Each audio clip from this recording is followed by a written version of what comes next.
Yo petit Adin, j'espère vraiment que tu vas bien. Aujourd'hui, on se trouve pour une toute nouvelle vidéo sur l'ordre chronologique de Dragon Ball Z. Parce que oui, même maintenant, en tant que grand fan de Dragon Ball, je me pose encore des questions. Comment ça se fait que Goten à Dragon Ball Super est plus petit, par contre il est plus grand dans Dragon Ball GT? Ah, ça on sait pas ça. C'est pour ça qu'aujourd'hui, on va essayer de résoudre ce mystère. Je vais essayer de poser quelques petites hypothèses là-dessus, et on va même essayer de parler de la puissance de Goku. Parce que oui, si ma théorie est vraie, Goku aurait une puissance qui est phénoménale. Alors tiens-toi bien, ça peut aller très loin. Sur ce, c'est parti.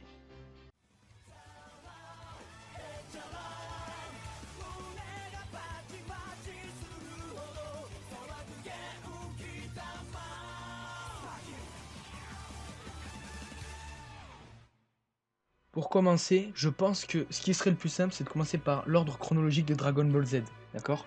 Je pense que ce serait le plus simple pour tout simplement pour vous aider tout simplement à suivre plus facilement la vidéo. Donc pour commencer, je pense que il y aurait d'abord Dragon Ball qui se termine, donc qui va jusqu'à l'arc de Piccolo et tout le reste. Ensuite, il y aurait tout simplement Dragon Ball Z qui va de l'arc de Raditz jusqu'à l'arc de Boo. Il y aurait ensuite, je pense, DBS. Et ensuite, il y aurait la fin de Dragon Ball Z, donc le moment où Goku se bat contre Oob. Et par la suite, il y aurait Dragon Ball GT. Je pense que pour moi, ce serait l'ordre le plus logique de Dragon Ball Z. Donc vous devez sûrement vous demander maintenant pourquoi est-ce que j'ai choisi de placer ça dans cet ordre. Je vais tout simplement vous expliquer. On peut tout simplement voir que dans Dragon Ball, on suit l'aventure d'un jeune garçon qui s'appelle Goku, qui donc est petit, il est vraiment petit, et on le voit grandir au fur et à mesure du temps qui passe, jusqu'à tout simplement Dragon Ball Z, enfin, en tout cas au début où on voit tout simplement Raditz qui est le frère de Goku, et qui veut tout simplement faire de manière à ce que Goku le rejoigne pour détruire des planètes, semer le chaos, tout ça. Mais Goku, lui, refuse, et vu que son frère n'apprécie pas tellement, bah, il décide simplement de capturer son fils, Gohan, en guise de chantage, tout ça, et dont d'ailleurs Goku perdra la vie ce jour-là, enfin bref.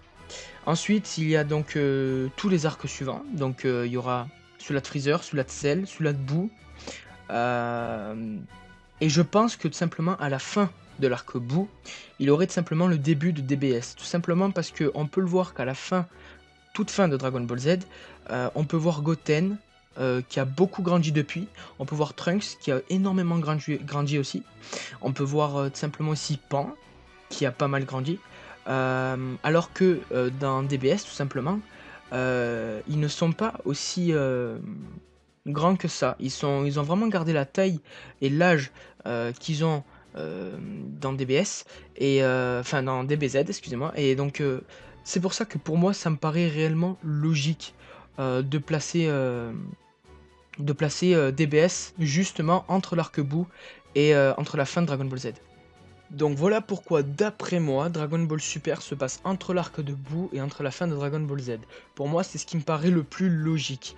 À la fin de Dragon Ball Z, on peut voir un Goku serein qui n'a pas forcément besoin de se transformer pour combattre, alors qu'il sait très bien que son adversaire est très puissant. C'est quand même la résurrection de Boo sous une autre, enfin dans un autre corps, si on peut dire ça comme ça.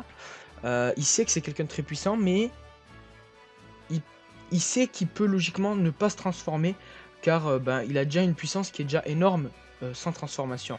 Enfin bref. Donc maintenant nous allons continuer. Donc maintenant je vais vous expliquer pourquoi je pense que tout simplement après Dragon Ball Z, enfin en tout cas après la fin de Dragon Ball Z, pourquoi est-ce qu'il y aurait Dragon Ball GT?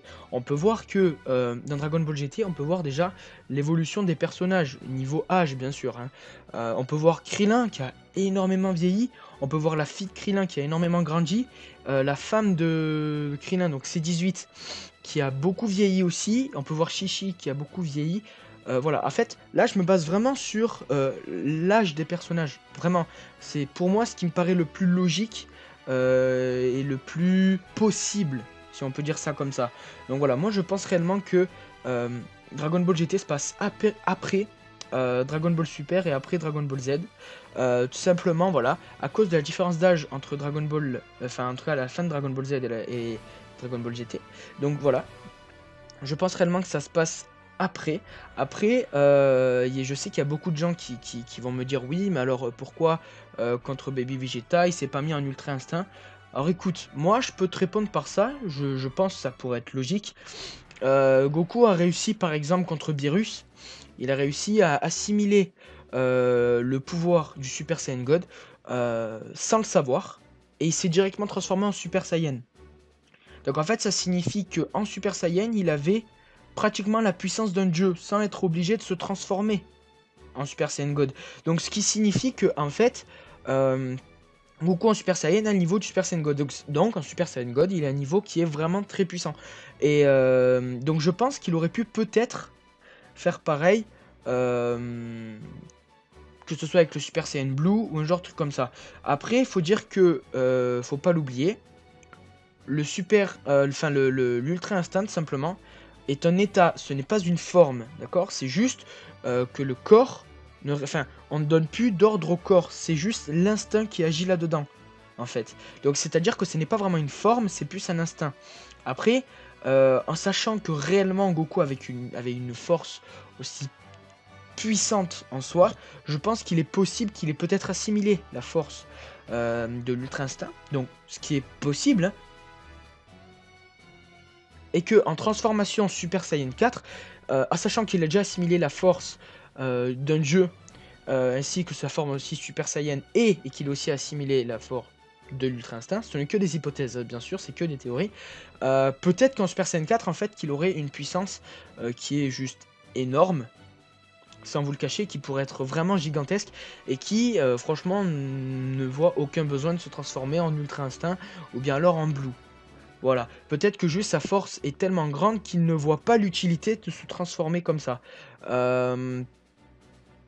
Moi, c'est ce qui me paraît le plus logique. Après, certes, si vous avez d'autres idées dans les commentaires, dites-moi le, il n'y a pas de souci. Vraiment, je suis à l'écoute. Si vous avez d'autres théories, dites-moi le aussi, il n'y a pas de souci.